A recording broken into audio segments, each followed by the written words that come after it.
Faizah, wartawan cilik dari SDKC Penmen.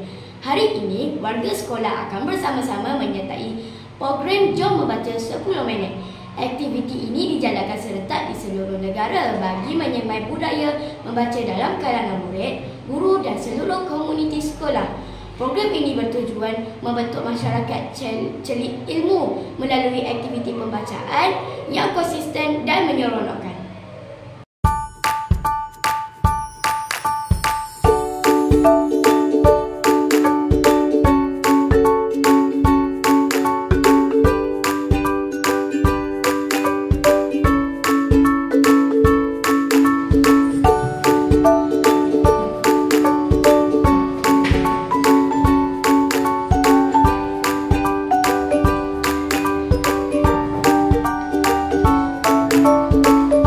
Dengan berakhirnya program Jom Membaca 10 Minit ini, jelas sekali bahawa budaya membaca masih mampu disemai dan diperkukuh dalam kalangan warga sekolah, terutamanya generasi muda.